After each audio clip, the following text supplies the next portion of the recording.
Bonjour à tous, bienvenue à cette chaîne YouTube ou Spotify. Bienvenue à tous. On est ici avec la team Seb et Benjamin et moi-même Jonas. Et aujourd'hui, on va parler de la frustration. Ok.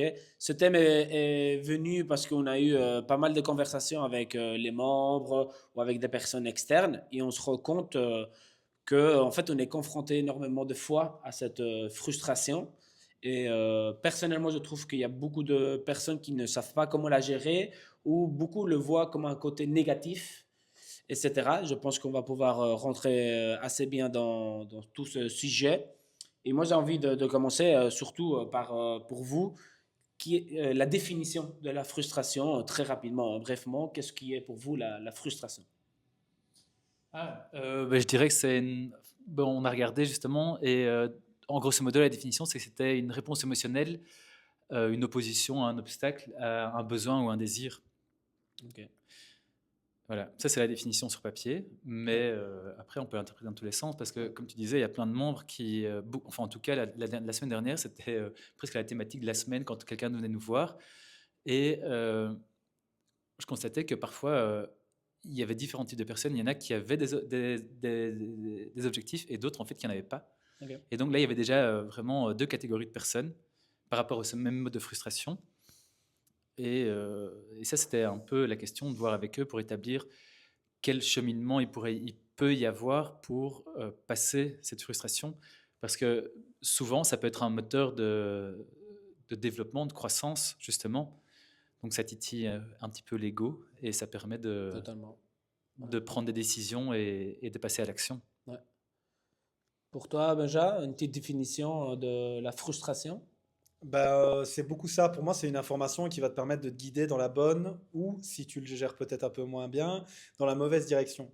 Frustration, c'est quand, en général, et même 100% du temps, je pense, quelque chose ne se passe pas comme tu l'as perçu, comme tu l'as envisagé.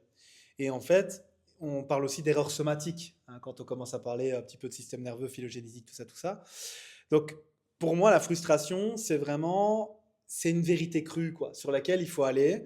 Et pour moi, il faut l'utiliser pour pouvoir rediriger un petit peu dans la bonne direction, encore une fois, c'est un mot qu'on utilisera à mon avis beaucoup ici, l'objectif, quoi. Quel objectif tu as?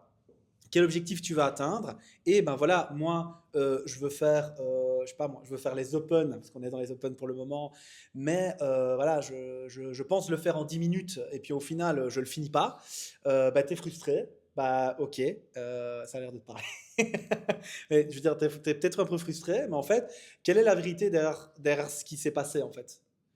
Et pour moi, en fait, la frustration, c'est surtout ça. J'ai pas vraiment de définition précise parce que on en a déjà donné une. Et moi, l'idée, c'est justement de rajouter quelque chose. Mais en fait, c'est quelque chose qui se passe pas exactement comme prévu. Et après, bah, là, je vais plus loin. Qu'est-ce que tu veux en faire? Pour moi, c'est surtout ça, la frustration. Ok. Moi, j'aime bien la frustration, je la vois un petit peu comme l'écart, en fait, entre ce que je m'attendais et ce que, en réalité, s'est passé. C'est vraiment cet écart qu'il y a eu. Je croyais que j'étais en forme. Je suis venu m'entraîner et en fait, je me rends compte que non, en fait, j'ai pas une bonne condition physique ou je m'attendais que j'allais embaucher le boulot de ma vie et au final, j'ai pas eu ça. C'est là que la frustration rentre en jeu, je pense. Et pour moi, il y a un peu deux types de frustration, on va dire. Il y a la frustration que tu peux utiliser comme un levier, ok, qui est en fait, ça arrive, et en fait, tu dis, ok, cette information est là, elle est arrivée, mais non, qu'est-ce que je vais faire? Est-ce que je vais l'utiliser pour dire, ok, mais je vais mettre un plan d'action pour arriver à embaucher le boulot que je voulais. C'est possible que le problème, c'est que je n'avais pas l'anglais. Ok, je me mets au boulot pour avoir l'anglais pour la prochaine fois embaucher ce travail. Ou je n'ai pas ma traction, qu'est-ce que je dois faire pour arriver? Ça, c'est un peu la bonne frustration. Et après, tu peux avoir la frustration un peu toxique, on va dire, que c'est celle-là qu'au final, tu arrêtes de faire le truc, tu en as marre, tu veux te casser, etc. Et en fait, en réalité, c'est pas que la frustration est bonne ou mauvaise, ça va dépendre de la personne, je pense. Ça dépend un peu de la personne, comment il va interpréter cette information-là et comment elle va réagir à cette information-là.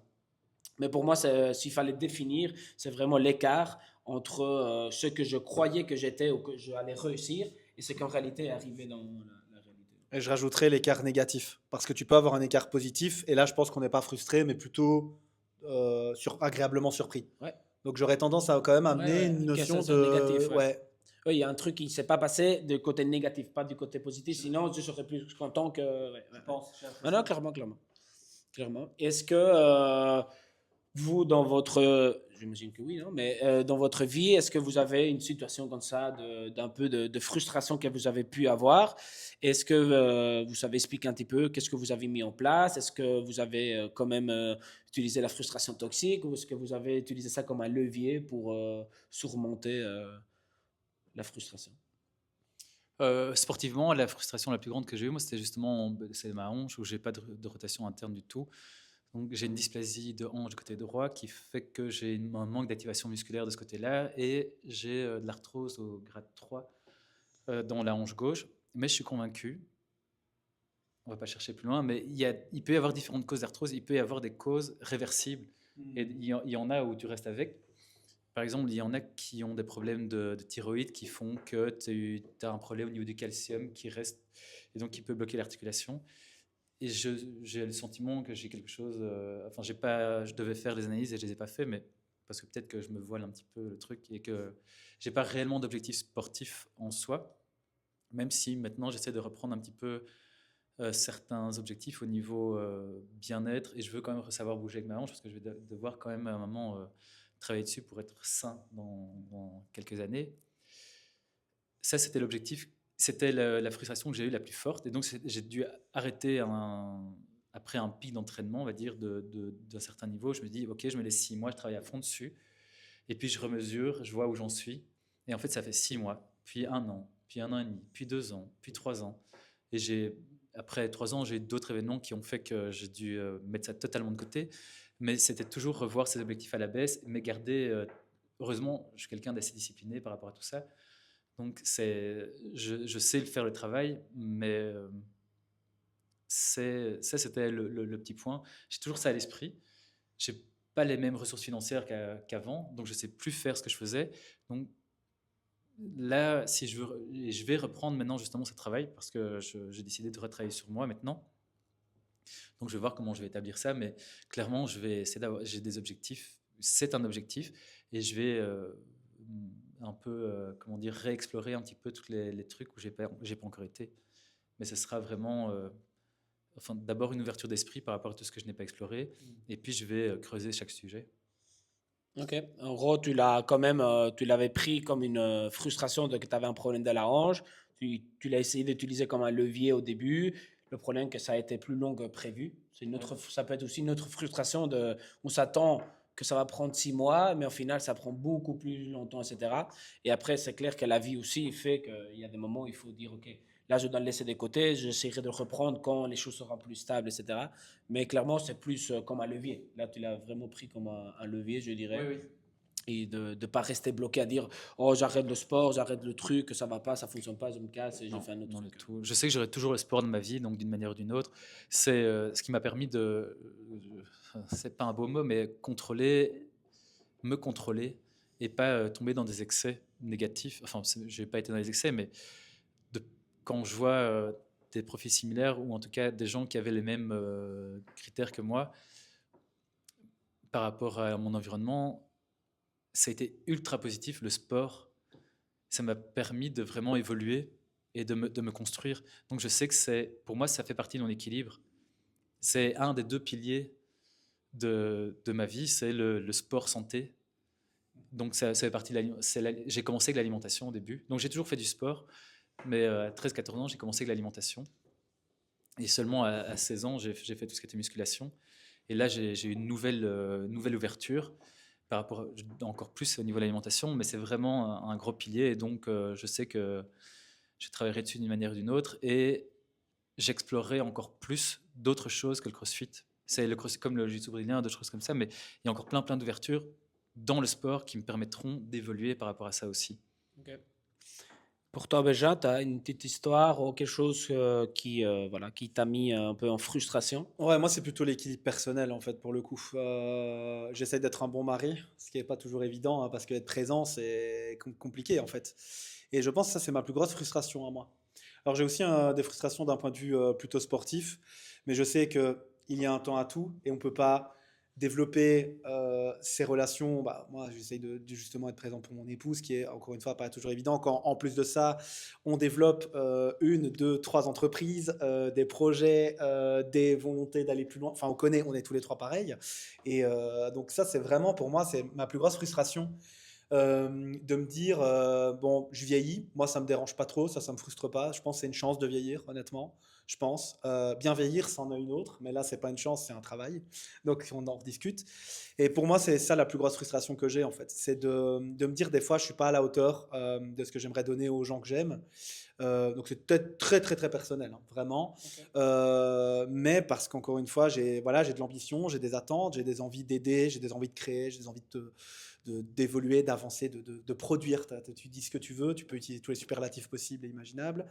Mais pour moi, ouais, c'est ça la difficulté. Parce qu'au final, je pourrais réussir tout ce que je fais, je pourrais pas le partager avec la personne que j'aime, que ce serait pas une réussite. Et en même temps, j'aurais que la personne que j'aime à côté de moi et j'aurais pas la possibilité de créer d'autres choses.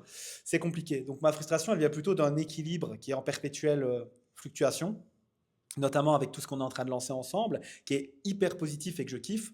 Mais bah, malheureusement, on ne peut pas augmenter la taille des journées. Toi, tu vas être papa pour la deuxième fois aussi.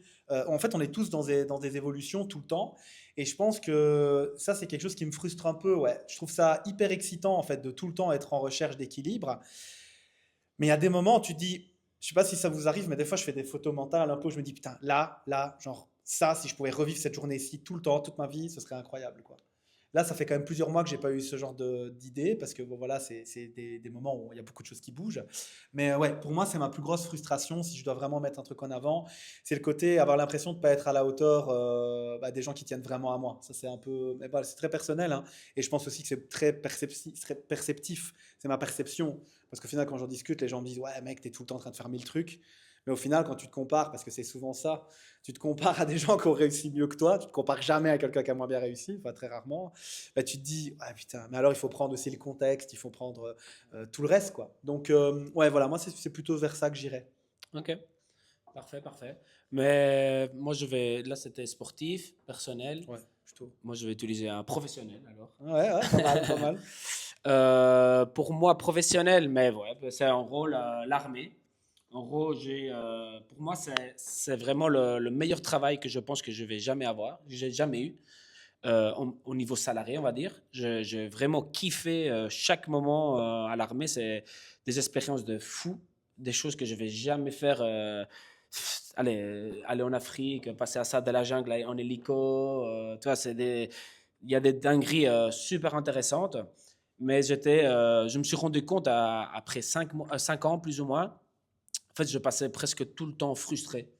Frustré de qu'en réalité, c'est des gens en haut qui décident pour toi, qui n'ont jamais mis un pied dans le terrain depuis 15 ans. En fait, ça fait 15 ans qu'ils n'ont jamais été où toi tu es. Et ils prennent des décisions, mais même du niveau, quel équipement tu dois mettre. Tu vois, eux, ils se disent, ouais, moi, à mon époque, j'aurais aimé avoir ce que toi, tu amènes. Ouais, mais c'est plus ton époque. Ça fait 15 ans, mec. Tu vois, ça fait 15 ans, tu viens de choisir pour moi un gilet où tu as choisi ça, qu'en fait, tu viens plus au terrain, tu n'es plus là. Tu vois, qu'est-ce que tu vas décider? Et ça me frustrait, mais de fou. Parce que quand j'étais en exercice, en mission, etc., franchement, je sentais pas que je travaillais.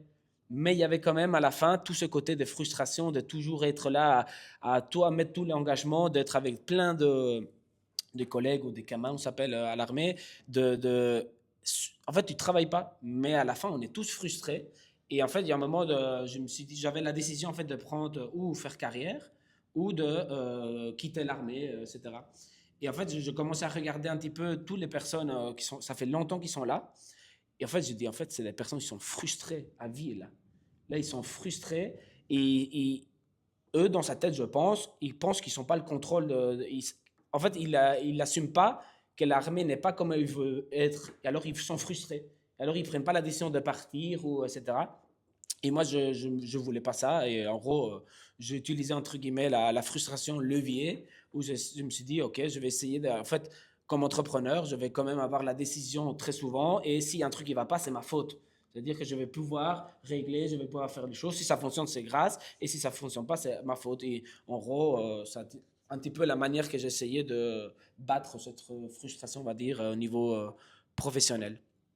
Et en fait, je réfléchis en même temps, pour vous, est-ce que la frustration, des fois, elle n'est pas placée... en fait, on se focalise sur des mauvaises choses. Par exemple, là, c'est plus des membres que des fois, ils viennent me parler de dire, OK, je n'arrive pas à faire ça, etc. Ou ils se comparent à des autres personnes. Et en fait, je me rends compte que est-ce qu'ils ne sont pas souvent focalisés sur un autre truc. Et c'est justement ça qui les fait être frustrés. Qu'en réalité, ils devraient se concentrer plus sur soi-même, de où il était avant, etc. Je ne sais pas si toi, Béja, que tu as le micro, qu'est-ce que tu en penses? Ouais, très vrai. Ben, je pense que fondamentalement, encore une fois, nous trois, moi je l'ai peut-être mis un peu moins en avant parce qu'on va en parler, je peux supposer après. Mais effectivement, on utilise la frustration comme un levier et on en parlait aussi la semaine dernière. C'est vrai que la semaine dernière, c'était une semaine beaucoup. Est-ce que c'est la progrès? Il y a eu des mouvements peut-être un peu plus complexes que d'habitude, je sais pas, honnêtement. Mais effectivement, il y a pas mal de gens qui sont venus en mode ouais, ben là, j'ai un exemple très concret en tête, le handstand push-up. Le gars, ça fait 3 semaines qu'il démarre le CrossFit, à footeux, donc franchement, de bonnes jambes et le cardio suit aussi. Mais par contre, le haut du corps, un peu moins habitué. Je vais pas dire qu'il est mauvais, mais parce qu'il est athlétique. Mais donc il n'est pas du tout mauvais. Mais je lui ai dit, mais en fait, là pour le moment, tu es à une étape où c'est pas ce qu'il faut faire, quoi. Ce qu'il faut faire, c'est, ok, c'est quoi le but? Bah, c'est bouger, c'est aller mieux, c'est prendre de la force, ok. Donc reste sur, par exemple, là dans ce cas-là, pike handstand push-up, street, hop, t'envoies, tu vas taper. Est-ce que tu sens, ouais, c'est dur, etc. Ok. Et je pense qu'en fait, il y a deux choses importantes. La première, c'est la contextualisation. C'est vraiment la contextualisation. C'est dans ton contexte de vie et dans ce que tu veux faire, en quoi, dans l'exemple que je suis en train de citer là, l'handstand push-up, il va tout changer.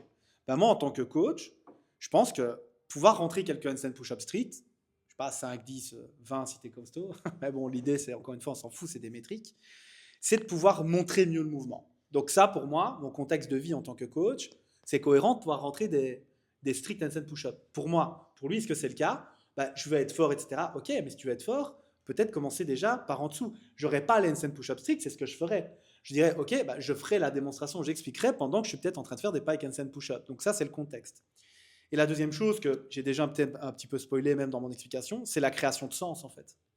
Donc comprendre en quoi ça va t'aider et comprendre pourquoi tu veux que ça t'aide ou pourquoi faire. Si déjà tu as ça, tu es OK. Et pour nous, en tant que coach accompagnant, on appelle ça comme on veut, elle est importante cette discussion-là en fait. Elle est vraiment importante. Parce que moi, je suis toujours OK, il faudrait que tu fasses ça parce que je peux me tromper dans mon coaching, je peux me tromper dans mon explication, mais je ne me trompe pas dans mon pourquoi.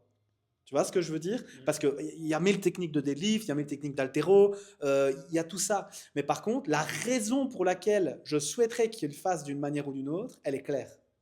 Donc en fait, je pense que ça, c'est quelque chose qui est très important dans la captation, dans l'acceptation et dans l'utilisation, en effet, de levier de la frustration, qui est, ben voilà, moi je reprends mon exemple à moi, je suis frustré par rapport au fait que j'ai l'impression de ne pas être à la hauteur d'un investissement d'un point de vue personnel, ben je me dis ça c'est un truc qu'il faut que je gère.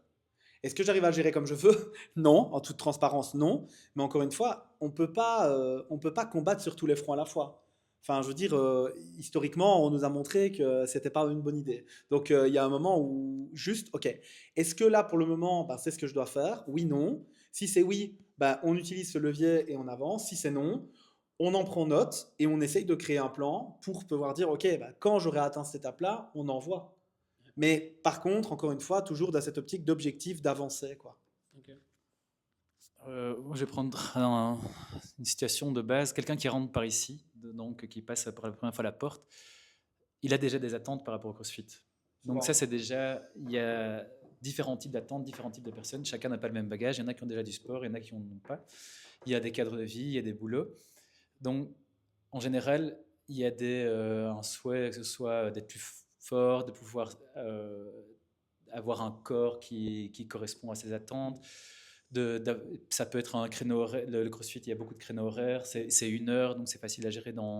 C'est plus facile à gérer que d'autres activités. On sait quand on commence, on sait normalement quand on finit. Et donc, il y a des objectifs de base.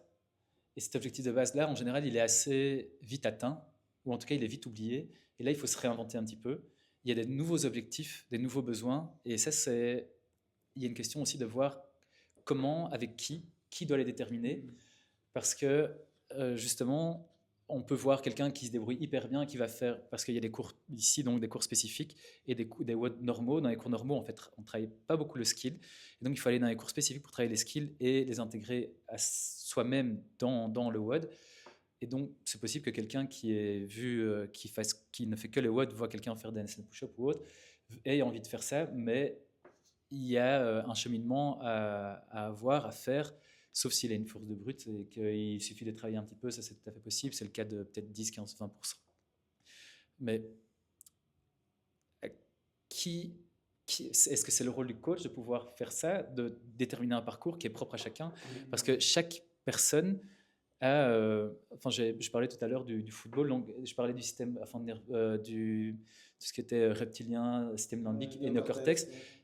En fonction du sport que tu fais, tu peux déjà être plus dans l'un ou dans l'autre, ou même un peu dans tout. Hein. Je parlais par exemple de l'UFC, tu testes clairement un petit peu sur les reptiliens, donc il y a le danger de mort, de fuite et tous les trucs, donc ça ressemble un peu à c'est la roue phylogénique en soi.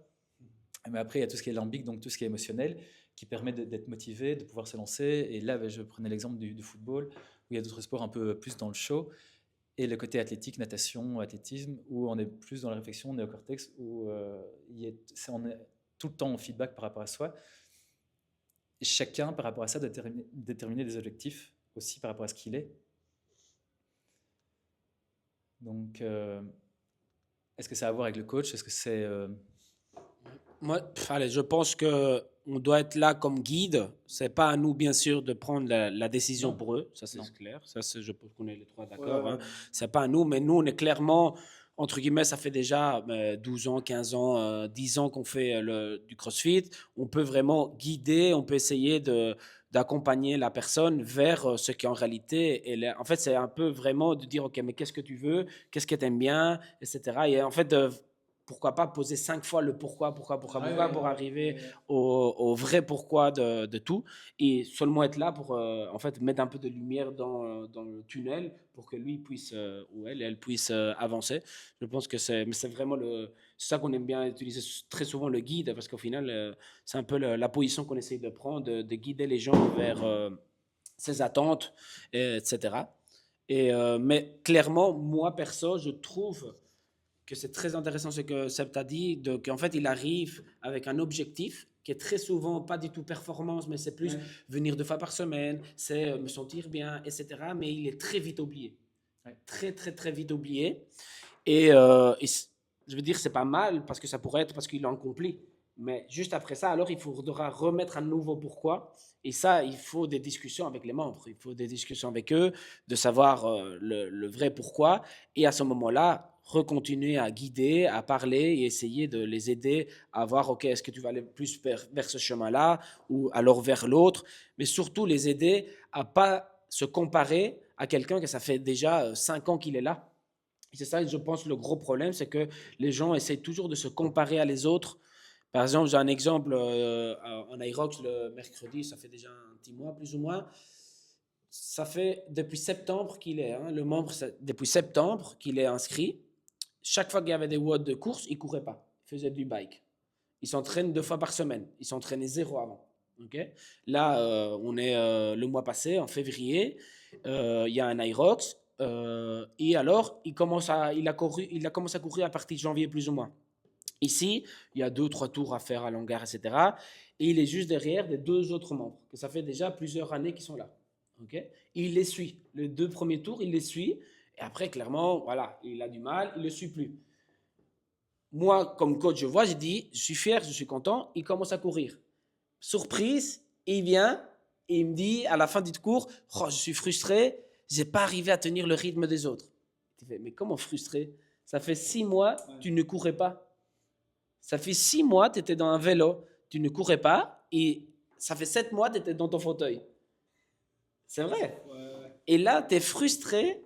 Après, c'était gentiment, est-ce que c'était vraiment le mot qu'il voulait dire? Mais il se dit, punaise, tu devrais être super content, tu viens de courir derrière, c'était une fille et un garçon qui courent super bien. La fille, elle est prof de fitness depuis je ne sais pas combien d'années, elle est fit. Tu as été derrière, ok, le dernier tour, ça n'a pas été, mais tu as quand même été là. est-ce que les gens se focalisent pas en fait dans le bon endroit? Et je sais pas. C'est vraiment des questions. Quand je terminais de discuter avec lui, je dis, Pinès, c'est quand même fou la vision qu'on peut avoir des fois de vraiment être focus sur ça. Qu'en réalité, si tu te concentrais sur toi, tu devrais être fier en fait de ce que tu viens de faire. Avant, tu courais pas, maintenant tu cours et tu vas derrière des gens qui ça fait des années. Je sais pas, c'est assez complexe, je pense, tout ça. Et je sais pas si vous avez des stratégies ou vous avez des mécanismes pour essayer d'utiliser cette frustration-là comme levier. Je sais pas si vous avez des conseils que vous pourrez donner ou des choses que vous faites, etc. Pourquoi tu rigoles? Je suis un éternel frustré, donc Qu'est-ce que tu fais? je bosse. Ouais. Je bosse à fond. Et je mets toute mon énergie dans ce que je fais. Je choisis un truc et j'essaie de le faire à fond. Ouais. Mais je réfléchissais justement, par exemple, au truc, il y a comme Colors, il y a tout ce qui est Enneagram, tu sais, de voir un petit peu les profils. Et je crois qu'en comme Colors, c'est le profil rouge. En Enneagram, c'est le type 3. Tous ceux qui sont un petit peu compétiteurs. Parce que Enneagram, c'est 9 profils, si je ne me trompe pas. Et ce serait intéressant de voir justement par rapport à ça, quel type de profil va avec quel type de challenge.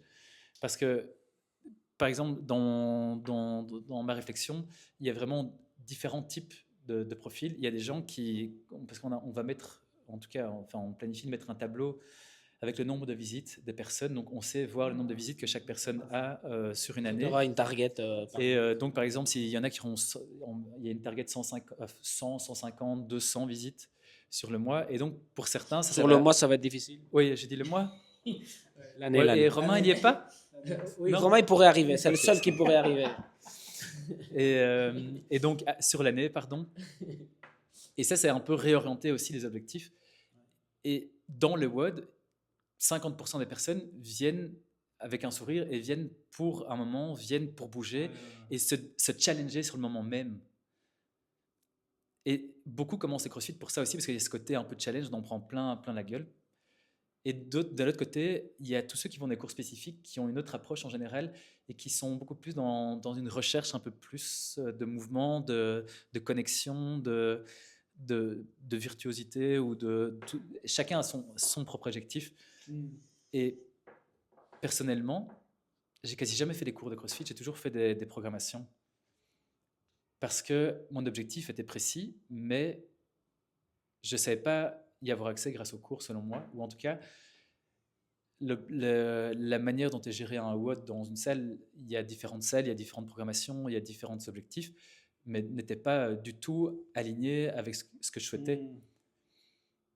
Et ça, c'est aussi une question de voir, est-ce que à terme, il faudra développer quelque chose comme ça, mais ça représente peut-être 5%, je pense, d'une box. Et, enfin, ça, c'est une réflexion personnelle, enfin, c'est à voir. Mais Jonas réfléchit. Non, non, pas du tout. On avait parlé de ça quand on avait Ah commencé. non, moi je trouve super intéressant. C'est super intéressant. On est tous les deux un peu dans la performance. Enfin, on aime ça. Et on voulait développer une classe comme ça, mais on s'aperçoit que tous ceux qui sont dans les compétitions ou s'entraînent en free access, ça diminue de plus en plus. Et on dit qu'il y a notre vision des trucs, c'est qu'il y en a beaucoup qui sont dans un certain âge où tout est faisable, il n'y a pas beaucoup de contraintes, et ils arrivent à un moment charnière où ils achètent une maison, ils changent de vie, ils déménagent pour le boulot. Et c'est quelque chose qui est en train de diminuer un petit peu ici. Et ça, on est un peu triste par rapport à ça. On est un peu frustré, pardon. Mais on va l'utiliser comme un levier. Voilà.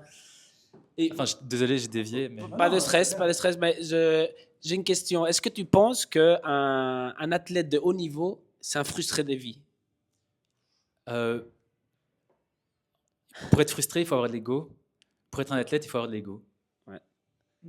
Ça veut dire qu'un bon athlète de haut niveau, au final, doit être toujours frustré et toujours utiliser cette frustration comme un levier.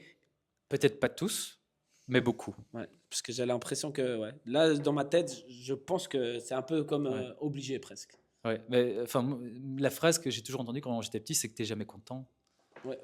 Enfin, personnellement, c'était que ça. Et je fais semblant de rien, je serai toujours, mais je suis jamais content. Ah, c'est intéressant. Je pense que si t'es pas un peu frustré, on parle des athlètes de haut niveau, t'es dans la complaisance. Et en fait, si t'es content de ce que tu fais, pourquoi tu performerais plus en fait? Donc pour moi, j'ai même envie de dire que la complaisance ou le fait d'être content, c'est peut-être l'ennemi de la performance, quoi. C'est peut-être l'antagonisme ultime, quoi, tu vois. Donc moi, ça m'étonne pas trop. Et à côté de ça, moi, je suis pas du tout un performeur. J'ai pas d'ego, quoi. Dans mon boulot, j'en ai. J'ai énormément d'ego dans mon boulot, mais pas dans mon niveau sportif. Donc c'est intéressant, hein. Je crois que c'est l'énéagramme et comme Colors, il distingue l'aspect privé et l'aspect professionnel. Par exemple, en comme Colors, moi je suis vert et en professionnel rouge. Donc le vert, c'est censé être, ou énéagramme, c'est type 2 et 3. Donc c'est censé être, je ne sais pas si je le suis, mais en tout cas c'est les tests, c'est altruiste compétiteur. Et donc c'est un mélange un peu bizarre, apparemment. C'est marrant, parce que moi, c'est la même chose, mais dans le sens inverse, tu vois. C'est compétiteur dans le business et puis altruiste dans le sport, tu vois. Je suis pas un- privé et Ouais, ouais, c'est intéressant. Ouais. 3 professionnels. Quand même plus altruiste que compétiteur, du coup. Ouais. En business ou en privé? Business, c'est compétiteur, 100%. Ouais. Ça vraiment, là, Ah oui, c'est bah, toujours c'est la plus, même quoi. chose. Ouais, ouais. Mais ouais. Donc, tu vois, c'est super intéressant. C'est vrai qu'après, c'est des codes, hein. On dit pas que c'est des Ouais, vérités, c'est mais pas- c'est Oui, non, non, non, vraiment, non. c'est intéressant. Mais je pense que oui, la frustration doit être utilisée pour pouvoir avancer, quoi. Et est-ce que ici on a dit pas mal de choses de la frustration, mais est-ce que la frustration finale est négative? Moi, perso, je trouve pas. Moi non plus, parce que Moi, c'est un outil. C'est un outil. Qu'est-ce que voilà. t'en fais, en fait? Ouais. Moi, je trouve que, en fait, c'est un peu, si tu es dans ta zone de confort, t'as pas de frustration. J'ai cette impression-là. C'est vraiment une chose qui, je C'est viens de réfléchir maintenant comme ça, Hmm. mais j'ai l'impression de que si tu ne sors pas de ta zone de confort, tu seras jamais confronté à cette frustration-là. Tu peux pas être frustré si tu es chez toi. Je sais pas. C'est des choses qui viennent à la C'est tête comme ça. intéressant ce que tu dis parce que pour le coup, ça explique aussi très certainement pourquoi il y a des gens qui n'osent pas aller chercher un peu plus lourd, aller chercher un peu plus difficile. C'est peut-être par peur de devoir Peur de la gérer, frustration. exactement, par peur de gérer cette frustration. C'est fort le cas chez beaucoup de femmes au CrossFit. Alors, tu penses que c'est la frustration, ça, ou tu penses que c'est plutôt... Parce que ça, pour moi, c'est culturel, tu vois. C'est le côté un peu où une femme doit être belle, forte tout le temps, et il y a beaucoup de femmes qui ont du mal à montrer ce côté. Je suis un peu plus en difficulté parce que je fais un effort. Là où un homme, c'est beaucoup mieux perçu d'un point de vue socioculturel. Moi, j'ai toujours perçu ça comme ça. Après, la discussion, elle est intéressante, hein, parce que peut-être qu'il y a ça aussi. Mais moi, je parle purement genre sur des. Oh, c'est génial ça. Sur Les mains dans les poches, des tranquille. deadlifts ou d'autres mouvements comme ça. Il n'y en a pas beaucoup qui vont faire le shift et c'est très vite content de soi par rapport à c'est fait. En fait, Ouais. c'est checklist. C'est fait. C'est fait.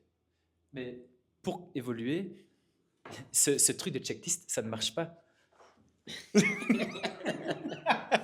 Non, mais c'est vrai, tu as raison, et c'est super intéressant parce que c'est vrai que dans la frustration, alors moi j'ai un truc en vente comme ça où bon, j'ai quand même fait de la restauration tout un moment et mon père me disait tout le temps, tu tombes sur 100 personnes incroyables, tu tombes sur un con, c'est le con dont tu vas te rappeler.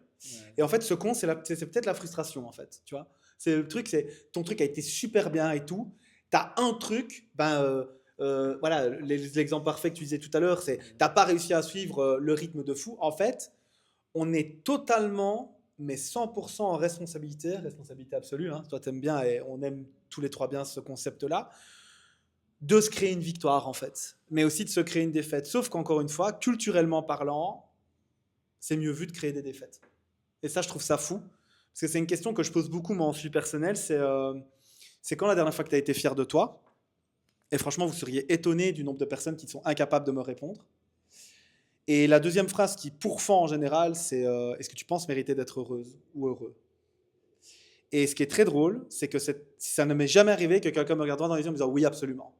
Jamais, ça ne m'est jamais arrivé. J'ai déjà eu des oui après 2-3 secondes de réflexion, mais je vais vous dire un truc, si vous faut 2-3 secondes de réflexion pour donner une réponse, c'est que vous n'êtes pas sûr. Moi, je pense mériter d'être heureux. Est-ce que je fais ce qu'il faut? Là, je réfléchis un peu, parce que je ne suis pas sûr. Mais par contre, je pense mériter d'être heureux. On mérite tous de l'être, en fait. Mais cette frustration, c'est pas être malheureux. C'est peut-être justement une guidance vers ce qui vous rend malheureux. Peut-être, possiblement. Ou ce qu'il faut changer pour vous rendre heureux. Moi, j'ai l'exemple encore, voilà, je sais que j'en parle à chaque fois, je suis désolé, mais Anso, parce qu'à chaque fois, je la vois les mardis. Je lui dis, écoute, Anso, pour rappel, elle a une prothèse au niveau de la jambe, etc., totale. Donc, c'est vraiment quelque chose de costaud. Et elle bouge super bien. Elle était super contente tout à l'heure de nous dire qu'elle avait vraiment perdu du poids, s'était renforcée, qu'elle était vraiment mieux. 4 cm, elle a perdu. De taille de, ouais, Et de tour de en taille. gros, le mec de la prothèse l'a dit il faut arrêter, sinon on va pas changer la prothèse tous les 2 jours. Hein. Non, c'est une dinguerie. Et ben, je lui dis, voilà, fais attention parce que quand tu descends, elle me dit, ouais, mais j'ai envie de descendre, mais sans la boxe. Je lui dis, ouais, mais quand tu descends, sous intensité, le genou a tendance à rentrer. Et je dis, moi, j'ai quand même une petite crainte, je n'ai pas dit peur, j'ai dit une crainte, qui est qu'avec l'intensité que tu arrives à mettre de plus en plus fort, c'est que tu arrives et tu me dises, ma jambe valide, je commence à avoir mal au genou. Ouais. Ouais. C'est Et- ça le problème qu'il peut avoir. Et ben, du coup, on lui dit tous, donc on est tout à fait d'accord là-dessus. Et ben, j'ai dit, écoute, voilà, viens. Et là, j'ai pris 5-10 minutes avec elle. Je dis, je vais t'expliquer comment je vois le truc. Et là, je lui ai mis un banc. Je lui ai dit, regarde, ça, t'as fait avec, je crois que c'était avec toi, Seb, ou je sais plus, c'était avec toi, Jonas, l'élastique. C'est avec Seb. Avec Seb, de avec l'élastique. Je dis, tu vois, et regarde bien. Là, ici, t'as ton pied qui se met là, t'as ton genou qui va dans la direction du pied. Donc, du coup, il ne rentre plus. Et on comprend maintenant par les échanges qu'on a eus que ben toi, normalement, c'est pas possible de faire ça parce que vu que son autre pied, bah, il est entre guillemets inutilisable pour aller chercher un contrepoids, etc. Ben, elle est obligée de compenser. Mais je dis, mais regarde maintenant. Et là, je lui ai dit, tu peux t'asseoir et aller chercher. Et je lui ai expliqué. Et en fait, elle était frustrée de devoir s'asseoir. Donc, elle ne l'a pas fait. Mais après l'explication, avec l'explication qu'on vient d'avoir maintenant tous les trois, avec vous aussi, en fait, on n'a pas envie que tu aies mal au genou et que du coup, tu ne viennes plus. J'aimerais bien que lorsqu'il y ait de l'intensité, tu viennes chercher ça. Et là, elle m'a dit, bah, tu sais quoi, je vais faire comme ça maintenant. Alors après, maintenant, c'était aujourd'hui. On va voir dans 10 jours, dans une semaine. En plus, tu vas voir demain, après-demain. je sais Demain, plus. l'Aerox. Voilà, Irox. Ouais, donc en plus, il va y avoir du mouvement du bas du corps. Et ben, je pense que c'est ça, en fait. C'est mettre l'énergie pour, OK, moi, j'avoue, j'étais frustré en tant que coach. J'étais frustré en me disant, putain, j'ai pas envie qu'elle se pète le genou, quoi. J'ai pas envie. Et en même temps, voilà, pour les deadlifts, pareil, je lui ai dit, ce serait bien de monter un petit peu la hauteur. Tu sais, j'ai mis des plates, simplement parce que du coup, elle reste dans une amplitude où elle relâche pas, en fait. Parce qu'encore une fois, tout est une question de contrepoids, en fait, avec une personne qui a une prothèse. Tout le temps. Et ça, c'est quelque chose. Ça faisait longtemps que j'étais pas autant en galère d'un point de vue biomécanique, en fait.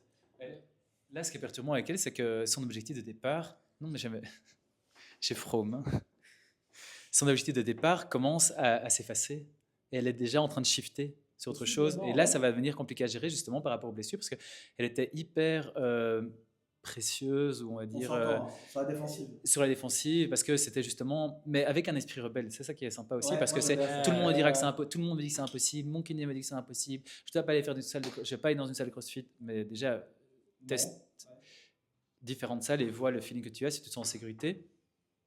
Et là, ça fait un peu peur justement au niveau blessure si elle va commencer à aller Parce chercher que là, autre chose. c'est son 2e mois. Ouais. Et 2e mois. Et là, son objectif a déjà changé, t'as vu? C'est ça qu'on parlait. C'est genre, tu rentres ici, tu as un objectif et très vite, et là, il va falloir maintenant voir quel 2e objectif on va pouvoir mettre. Parce que là, venir à la salle, c'est revenu une habitude, c'est normal. Ouais, c'est devenu Et normal. maintenant, il va falloir, entre guillemets, contrôler, mais comme tous les autres membres, de dire, OK, maintenant, il faut mettre des étapes. Et qu'est-ce qui est vraiment l'objectif derrière? Est-ce que c'est faire du sport pendant 40 ans? Est-ce que c'est faire une performance de 2 semaines? Voilà, c'est un petit peu à voir, etc. Mais comme on fait avec tous les membres. Mais ici, voilà, il y a un cas un peu plus différent, clairement. Est-ce que vous avez quelque chose d'autre à rajouter pour la frustration? j'ai rien qui me vient à l'esprit tout de suite, mais j'ai l'impression que c'est un sujet C'est éternel. super long, hein. Il y a plein de choses. Moi, s'il fallait résumer plus ou moins ce qu'on a dit, je pense pas qu'il faut éviter la frustration. Au contraire, je pense. Pour moi, c'est vraiment, si tu te confrontes à cette frustration-là, ça veut dire que tu es sorti de ta zone de confort. Ça veut dire que maintenant, il faut seulement se poser la question et l'utiliser comme un levier. Dire, OK, je n'arrive pas à faire ça. OK, je me mets avec des mentors, je me mets avec des coachs, je me mets avec quelqu'un ou moi-même si je suis assez pour le faire et dire, OK, quel plan je peux faire pour que cette frustration-là soit retirée pour qu'une prochaine frustration arrive après. Parce que c'est la boucle, malheureusement, on vit comme ça. Sinon, en fait, il y a un moment, tu es dans ta zone de confort et tu ne progresses pas ou tu progresseras un petit peu moins. Moi, j'aime bien imaginer la zone de confort. J'aime bien les jeux vidéo. Je joue beaucoup moins maintenant, mais en gros, la zone de confort, c'est un peu comme si chaque action que tu fais, tu gagnes l'expérience. Ouais. fois 1. Mais si tu sors de ta zone de confort, ton expérience c'est comme si tu prenais une potion dans les jeux et tout ça, et qui est fois 3. Ouais. Et là, tu gagnes beaucoup plus en expérience parce que tu as sorti de cette zone. Moi, j'aime bien imaginer comme ça le fait de sortir de ta zone de confort. Mhm. Mais parce que j'en avais parlé l'autre fois aussi, j'ai essayé de travailler dans la vente pendant quelques temps. Enfin, j'ai travaillé dans la vente il y a quelques temps, et là, j'ai travaillé dans la vente, mais dans autre chose. Et j'ai mis plein d'énergie là-dedans, et ça n'a absolument pas marché. Ça m'a frustré énormément pendant, parce que j'ai mis beaucoup d'énergie dedans. Mais ce que je m'aperçois, c'est que ça m'a chamboulé intérieurement. Et c'était qui je suis et qui j'ai envie d'être. Et j'ai dû énormément travailler là-dessus pour pouvoir être aligné, pour pouvoir communiquer par rapport à ce que je suis. Parce que si ce que j'essaie de transmettre n'est pas aligné avec ce que je suis, ça passe pas en général. C'est un peu le principe de la vente, je pense. Et ça, franchement, humainement, ça m'a retourné cette année. Mais là, pour moi, c'était sortir de ta zone de confort. Absolument. C'est-à-dire que là, chaque action que tu faisais pour te développer, pour améliorer, c'était pour moi fois 3, fois 4 Ouais. que si tu aurais fait des choses ici dans ta zone de confort. entre guillemets. J'ai pris 10 ans d'expérience Ah oui, en totalement. un an, tellement que je suis investi dedans. J'ai Totalement. l'impression que c'est comme si j'avais été à la guerre et je revenais un peu avec quelques blessures, mais j'ai plus d'expérience. Totalement. Et au final, malheureusement, il y a beaucoup de gens qui aiment bien de rester dans cette zone-là, etc. Et moi, j'aime bien toujours, dans les cours d'initiation, je dis qu'au début, les gens viennent et c'est déjà sortir de sa zone de confort quand ils viennent. Les premiers jours, les premières Ouais. semaines, les premiers mois. Mais après, on va créer notre petite zone de confort ici à l'intérieur. Et il faut aussi, par exemple, combien de fois on voit des gens qui restent bloqués dans les ring row, ils sont là, et ils sont dans sa zone de confort avant, c'était venir, maintenant c'est sur ring row ou sur un exercice X, et maintenant il faut un petit peu comme coach, etc., d'essayer de dire, ok, maintenant on va essayer de sortir un peu de cette zone, etc. Et c'est assez intéressant qu'en fait le ser humain est vraiment fait, on crée des zones de confort partout. On aime bien ce confort. Ouais. Mais c'est comme si on était c'est de nouveau un peu les paliers, on arrive à 80%, et les 20 derniers pourcents, on s'emmerde un petit peu, et il faut en déterminer de nouveau pour aller un peu plus loin. Ouais, ouais, ouais. Mais c'est comme, tu disais quoi l'autre fois, que si tu fais quelque chose qui te... 80. Non, non, ça, non. Mais si ça te fait une petite boule au ventre, et c'était quoi exactement, t'avais C'est dit? scary exciting. Donc c'était excitant et inspirant. En fait, ça doit être excitant et inspirant parce que si ça t'inspire pas, effrayant, pardon, j'ai dit inspirant, mais ça doit aussi t'inspirer, mais c'est scary exciting. Donc si ça t'effraie pas, c'est que tu vises pas assez haut. Et si ça t'excite pas, il n'y a pas de raison d'y aller. C'est vraiment quelque chose que je garde en tête beaucoup Ouais, c'est ça. et qui m'aide beaucoup aussi. Mais depuis que tu l'as dit, c'est vrai que quand je vais faire un truc, je dis, je sens un truc, ok, alors je dois le faire. Exact. Ouais. Mais je pense qu'aussi on a un type de personnalité comme ça. Ouais. Enfin, moi, ma plus grande peur, ça aussi, ça peut être un podcast, hein, mais ma plus grande peur, c'est de me réveiller, à 85, 90 ans. J'espère arriver jusque-là un jour. Et de me dire, regardez ce qui va sortir, et de me dire, j'ai des regrets. J'aurais dû essayer de faire ça. J'aurais dû tenter ça. J'aurais dû, tu vois, ça c'est vraiment ma plus grande peur. C'est pas de mourir jeune, tu vois, parce que je me dis, je suis sur la voie. Les 5 regrets des personnes en fin de vie. Bah ouais, c'est très fort. Et ça chamboule. Ça chamboule une vie. J'ai fait un podcast d'une heure, non, de 2 heures, avec un gars qui travaille en EHPAD en France. Et en fait, on a parlé que de ça, un peu j'avais mis un truc genre la voix des sages, parce que c'était que les personnes un peu en fin de vie, etc. Pas que, mais beaucoup. Et c'est vrai qu'en fait, ça, c'est quelque chose qui... En fait, il faut pas fuir la frustration, il faut l'accepter. Et j'ai même envie de vous dire, allez la rencontrer, discuter, parce que cette frustration, elle va vous faire grandir, si vous la prenez de la bonne manière. Et il ne faut pas que ça devienne un problème, parce que dans les neurosciences, le cerveau, en fait, il veut juste survivre. Donc si toutes les frustrations, vous les voyez comme un danger, vous êtes en train déjà d'envoyer des messages au cerveau comme quoi il faut les fuir, alors que non, il faut les embrasser, ces frustrations, parce qu'elles donnent des informations précieuses sur qui vous êtes et ce que vous êtes capable peut-être d'encaisser, sans jugement. Mais encore une fois, voilà, moi, là, j'ai beaucoup de fatigue accumulée pour le moment et c'est très compliqué. Ben voilà, j'en ai parlé un peu avec Seb, j'en ai parlé un peu avec Jonas. Je devais me déboîter sur un gros WOD. Ben, Seb m'a dit non, bouge. Et j'ai dit ouais. Et en fait, à la fin, je dis putain, je suis content. J'ai bougé 20 minutes. Et au final, le nerveux m'a donné raison. J'avais même du mal à suspendre aujourd'hui. Donc, je suis quand même très loin dans la fatigue. Mais ça ne m'a pas frustré parce que je me suis dit non, sois sage. Mais j'étais frustré avant de vous parler. Donc, c'est quand même. L'entourage, encore une fois, fait aussi partie de la réponse, quoi. Et est-ce que, par exemple, la frustration qu'on pourrait avoir dans l'entraînement, Vous pensez que ça peut être intéressant, en fait, déjà de l'apprendre ici dans le sport, de dire, OK, je suis frustré parce que j'arrive pas à faire ça, avoir mis des plans d'action pour arriver à l'atteindre. Est-ce que ça, vous pensez que c'est transférable après dans la vie? Est-ce que ça peut être transférable après dans la vie personnelle, professionnelle, etc.? 100%. Ouais, pareil. 100%, c'est que ça, en fait. Une fois que tu as compris un mécanisme, il faut trouver comment chacun fonctionne. Il y en a qui sont plus prudents que d'autres et qui doivent tout établir à l'avance. Par exemple, moi, je fonce à fond. Je mets toute mon énergie dedans, j'essaie ça de tourner à l'obsessionnel. Et d'autres ont besoin de tout structurer, ils sont hyper prudents, reculent un pas, avancent 2 pas à chaque fois. Il faut juste voir comment tu fonctionnes et y aller. Mais c'est l'action qui est le mot-clé toujours. Excellent. Quelque chose d'autre à rajouter? Vous êtes content de tout ce qu'on a dit? Ça m'a l'air bien. Il y a encore plein de choses à dire, mais ça ne vient pas. On était parti pour 30 minutes, mais je pense qu'on a fait 50 On a battu un minutes. petit peu, hein, ouais. Ouais. Mais Ça va être entre un podcast et un small talk. on verra. On verra par rapport à la durée, mais moi j'ai quand même envie de rajouter 2-3 trucs sur la transférabilité, qui est en fait hyper important. Je dis toujours aux gens, moi je suis un fan de psychologie, je pense que vous le savez, c'est vraiment le truc, c'est sûrement le sujet sur lequel je lis le plus et qui me passionne le plus, parce que je trouve ça fascinant à quel point l'être humain est capable de s'auto-limiter tout seul, et en même temps je trouve ça aussi fascinant à quel point il ne savait pas que c'était impossible, du coup il l'a fait. Donc vraiment il y a la psychologie qui est incroyable là-dessus.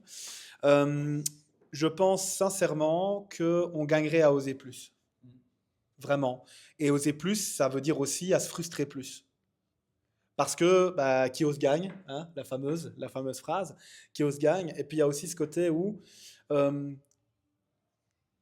dis souvent aux gens qu'ils work out comme ils vivent. Et tu peux remarquer, Seb, c'est quelqu'un qui se donne à fond, il y va à fond. Toi, tu y vas à fond, il y va à fond. Et à côté de ça, tu vas avoir des gens qui vont se cacher derrière des poids. Donc en fait, dans leur vie, tu sais qu'ils prennent pas trop de risques. Ils vont aller chercher à compter les reps par 2. Donc tu vois que mais c'est comme ça. Et là, c'est Dans ces la vie, choses ça qui- veut dire quoi dans la vie? Dans la vie, ça veut dire que tu mets plus d'importance à ce que les autres pensent de toi que de toi-même. Ouais. Ouais, tu vois, je préfère finir dernier que de compter mes reps par 2. Parce qu'en fait, c'est envers moi-même que je dois une réussite, pas les autres. Mais ça donne beaucoup d'infos. Alors après, vous connaissez, moi je suis un autiste de la psychologie, mais il y a vraiment ce côté de j'adore ça. Et en fait, je pense qu'il n'y a pas mieux qu'une salle de sport pour se découvrir, en fait. Et encore une fois, le thème c'est la frustration. Mais les amis, la frustration peut être un moyen incroyable de se découvrir. Regardez ce que ça vient de dire. Il a fait 1 an où il a tapé à fond et let's go. Moi, j'ai retapé pendant 1 an et demi un bâtiment. Je peux vous dire que toute ma famille fait ça depuis 35 ans. Moi, j'ai trouvé ça génial comme expérience, mais c'était pas une passion, quoi. Tu vois? Donc, moi, je me suis frustré en me disant, ça va être compliqué pendant 1 an et demi. Mais par contre, maintenant, cette frustration m'a permis d'apprendre plein de trucs, m'a permis aussi de développer une certaine liberté financière pour certaines choses. Vous voyez, donc, en fait, ne voyez pas trop là, allez voir un peu plus loin, en fait. Mais n'anticipe pas trop, parce que la plus petite action est meilleure que de n'importe quel plan, en fait. Le plan parfait ne vaut rien sans la petite action. Donc, soyez j'ai envie de dire des actionnaires, mais non. soyez des personnes d'action, vraiment, et osez la frustration, parce que c'est comme ça qu'on avance. Pas plus compliqué que ça. Et si vous ne savez pas comment utiliser la frustration, venez nous voir, on en discute. Je réfléchissais juste à autre chose, que je suis agriculteur aussi, et j'ai toujours aimé ça quand j'étais plus jeune, et donc c'était mon père qui gérait tout. Et j'adorais rouler en tracteur, c'était vraiment, j'aimais bien. Et quand j'ai repris une partie de l'exploitation, on va dire, j'ai dû acheter du matériel agricole, j'ai dû faire plein d'emprunts, plein de trucs. Et une fois que tu as tout en main et que tu montes dans la machine et tu dis purée, en fait, j'avais même pas envie d'être dedans parce qu'à chaque moment je disais et si ça casse, et si ça fait ci, et si ça fait là. Et puis quand tu sèmes une culture, donc il faut que la terre soit prête. Il y a plein de trucs, qu'elle soit ressuyée, que la météo, les fenêtres au niveau météo, que tu aies mis tous les angles, enfin tout ce qu'il fallait. Et donc il y a toute une liste à cocher avec un timing à respecter. Et là tu pars avec 100% du potentiel, admettons le jour J. Okay. Et j'ai énormément appris avec ça, dans le sens, alors que j'étais dans le milieu avant, hein, mais le fait de devoir en dépendre, c'était encore un peu différent. Tu es devenu acteur, là. J'étais devenu acteur, mais pas réellement en fait. Parce que tu Acteur sèmes, ou acteur? pourquoi ben, c'est fait exprès. Fallait la C'est de faire. c'est de Non, l'action. fallait C'est de la l'action. faire. C'est de l'action. Tu pars avec 100% de potentiel, mais le lendemain, il pleut 50 litres. Ton sol est complètement plat. Il n'y a plus rien qui pousse. Ou il y a de la grêle juste avant la récolte, ou il n'y a pas de soleil pendant la floraison. Et donc, tu es à 100% du potentiel et tu fais que diminuer, comme ça, et tu t'en prends tout le temps plein la gueule, et tu n'as aucun contrôle dessus. Et donc, je ne sais pas c'est quoi le terme, mais peut-être que tu vas... C'est pas de la résilience, apparemment, mais ce terme d'en prendre tout le temps plein la gueule, et en même temps de ne pas avoir de contrôle dessus, et de devoir faire avec. Ça, C'est résilience, non? moi, j'utiliserais plutôt le terme résilience. Et par contre, si tu considères que tu te renforces, on peut parler d'antifragilité. Ouais. Mais l'antifragilité demande une période de repos. Mais ce truc-là, la première année, ça m'a retourné. Parce que justement, que ce soit dans le sport ou dans les boulots que j'ai eus, j'étais tout le temps capable d'accélérer. Et là, en fait, il n'y a rien, c'est pas toi. Mais tu dois quand même rembourser les crédits. Tu dois quand même manger, tu dois quand même tout faire.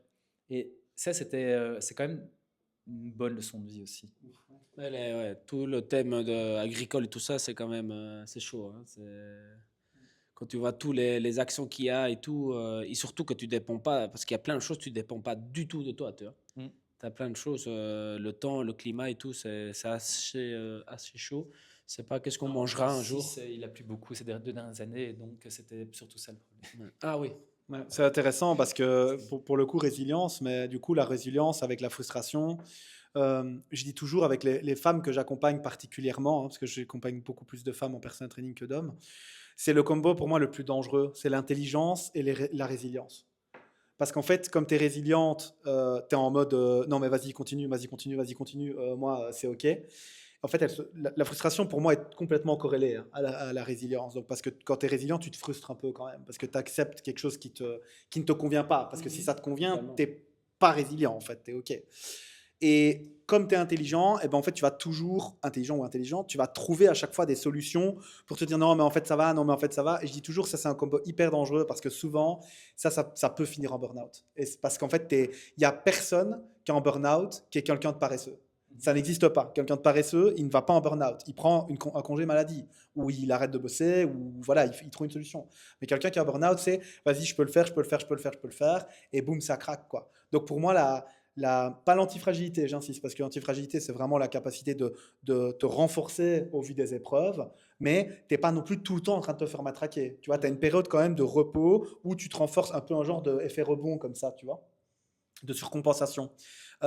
Mais par contre, ouais, pour moi, la résilience, en fait, on va rester jeux vidéo, tu as des statistiques de 100 en défense, bah, la résilience, ça va aller jusqu'au moment où tu es en dessous de 100, en fait. Si quelqu'un t'attaque pendant 10 ans à 99, ça ira. Mais le jour où quelqu'un va t'attaquer une fois à 100, tu vas péter.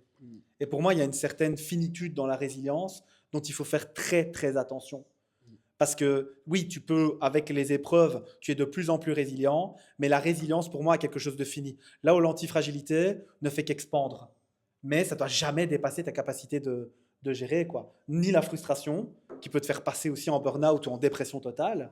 Parce que si tu es... Enfin, encore une fois, j'insiste, mais si vous êtes tout le temps frustré, venez, il faut qu'on en discute, quoi. Il faut qu'on en discute parce que, voilà, moi, je me frustre beaucoup, mais par contre, je suis toujours dans une volonté d'aller mieux ou d'avancer ou d'évoluer. Donc, ces frustrations sont des tremplins, comme on en parlait. Mais Ouais. je reste pas dedans. Mais tu vois, par exemple, mais c'est ça que j'avais en tête tout à l'heure et j'ai oublié. De nouveau, les personnes passent la porte ici avec certaines envies, certaines ambitions, mais il y a des choix à faire au niveau ambition, justement, ou besoin. Tu sais pas avoir une vie professionnelle de 40 heures, avoir une vie de famille et commencer à vouloir performer. Enfin, si tu peux, mais quel coût ça va avoir et quel retour tu vas avoir. Et donc, il faut paramétrer par rapport à ça pour avoir justement un équilibre de vie, parce que ça ne va pas durer 5 ans, à mon avis. Et là, il y a peut-être un recadrage à faire parfois par rapport à certaines personnes qui sont justement compétiteurs dans l'âme et qui ont besoin de se réfréner. Mais personnellement, si je le fais, c'est très compliqué pour moi d'avoir ces moteurs de discipline. Et enfin, là, par exemple, j'ai certains critères de performance, mais ça va être récupérer la hanche, ça peut être plein de trucs comme ça. Mais dans le haut du corps, je veux quand même progresser sur ma posture, sur plein de choses comme ça. Donc, je travaille dans ce sens-là. Et mon objectif actuel, c'est arriver à sentir quelque chose là-dedans pour pouvoir le transmettre, pour pouvoir aider quelqu'un d'autre, que ce soit enfin, étranger ou enfant, ou propre enfant. Ouais. Et donc, je suis un peu dans cette recherche-là, mais j'ai besoin de quelque chose quand même comme ça. Par exemple, dans la performance, tu as plusieurs choses aussi que tu peux fixer. Par exemple, j'ai un ami, c'est très marrant ce que je vais dire, mais lui, il a mis la performance dans le fait d'être un excellent père. Et en fait, donc là, il est séparé de la maman de la petite. Et en fait, il me dit, une semaine sur deux, je ne vis que pour la petite. Il dit, tout tourne autour de la petite. Par contre, une semaine sur deux, c'est aussi pour moi. Et là, c'est performance crossfit. Alors lui, c'est plutôt moto. Il est fan de moto. Donc voilà, il y a vraiment tout ça. Mais par contre, il me dit, je suis tellement un bon père, je veux tellement être un bon père que personne ne peut rien dire parce qu'en fait, moi, je sais ce que c'est d'avoir grandi avec deux parents séparés. Je veux que... Enfin, tu vois, il y a vraiment toute une notion. Et c'est marrant parce qu'on a parlé de ça récemment. Je lui ai dit, mais c'est dingue parce que c'est un mec... il fait tout à 100%, mais même le fait d'être père, et ça m'avait marqué, quoi. Mais il dit, mais j'en suis capable aussi parce que je ne m'oublie pas. J'ai un équilibre qui est une semaine, c'est moi et sa nouvelle compagne. Donc, ils vivent la vie de famille, etc. ensemble. Et une semaine sur deux, c'est la petite, et sa nouvelle compagne le sait, c'est voilà, je t'aime et tout, mais la petite, c'est ma fille, et elle passera toujours quand elle est là. C'est la première. Et la maman de la petite, du coup, est vraiment en mode mec, j'ai rien à dire en fait, t'es un super papa, tu fais tout ce qu'il faut. Et donc, du coup, il y a vraiment, c'est un des rares couples que je sais qui s'entendent vraiment bien. En dehors tu vois, en étant séparés, tu vois. Ah oui, l'autre. Ouais, Enfin, exactement. le- Ouais, l'ancien. l'ex-compagne, ouais. Parce qu'en fait, elle est tellement contente que la petite ait un papa super. Et ça, tu vois, je trouve que c'est super sous-coté. Donc lui, il a été frustré par son enfance du fait que, parce que ça c'est pour ça le thème, hein, ok, du fait que la famille était séparée, etc. Que lui, il s'est servi de sa frustration personnelle pour se dire, putain, ma fille, elle va jamais subir ça. Mais, et là, pour moi, il a été malin, il ne devait pas s'oublier. Donc c'est une semaine non-stop la petite, une semaine non-stop lui/eux en famille, quoi. Donc c'est très intéressant. Mais du coup, ça impacte aussi des choses comme par exemple le fait de dire ben, j'ai pas spécialement envie d'avoir un enfant avec ma nouvelle compagne, ce qui peut peut-être poser un problème. Tu vois. Mais lui, voilà, il est clair là-dessus maintenant. Il s'est rendu compte, il a mis les mots et il dit voilà, maintenant j'aurai un autre enfant, et ben je pourrai plus être un aussi bon père une semaine sur deux, quoi. Ouais. Parce qu'il y en a peut-être, ça va choquer d'entendre ça, mais moi je préfère un bon père une semaine sur deux qu'un mauvais père 2 semaines sur deux, quoi. Enfin, moi, mon papa, c'est un gars super, mais il bossait beaucoup. Puis après, il n'y a rien à faire, je fais pareil. Donc, on répète un peu des trucs. Mais c'était sur ça que je voulais aller, en fait, hein. Ouais, ouais. Frustration de l'enfance qui peut justement te faire devenir un papa ou un adulte meilleur, je vais dire ça comme Ouais. ça. Mais il faut vraiment faire attention. Allez, je trouve que la frustration, c'est bien et que c'est un levier, etc. Mais clairement, si tu passes tout le temps frustré, etc., ça peut être, c'est aussi dangereux. C'est clairement dangereux. Et comme tout, il faut trouver un équilibre. Ouais. Au final, il faut trouver un bon équilibre entre être frustré pour l'utiliser comme levier, mais en même temps, savoir que on ne peut pas sauver la vie à tout le monde, Non. on ne va pas pouvoir savoir tout ce qu'on a envie de savoir, on le sait. Si on part déjà depuis cette base-là, on est un petit peu plus, connecté avec soi et on sait qu'on ne peut pas savoir tout, etc. Voilà, voilà. Est-ce que vous avez d'autres petites choses Non, dont non, tout a non. été dit? Je pensais juste à Lise Bourbeau et il a des livres sur l'ego et d'autres choses comme ça qui étaient intéressants aussi. Mais j'ai pas encore lu. Les 5 blessures. Ouais, non, mais c'est très spirituel. Hein, mais c'est trop. ouais, ouais, T'es comme ça, t'es comme ça. ouais, ouais. Mais, Non, non, non. Mais c'est ce que je suis en train de lire seulement, ça maintenant. Tu me diras. Mais c'est très, très spirituel et il faut accepter certaines choses à ce niveau-là. Excellent. Mais merci les gars. Merci à tous. N'hésitez pas à commenter, un petit like ou un petit retour à la salle, à la boxe, si vous avez des questions, etc. Merci beaucoup et à la prochaine. Ciao, ciao.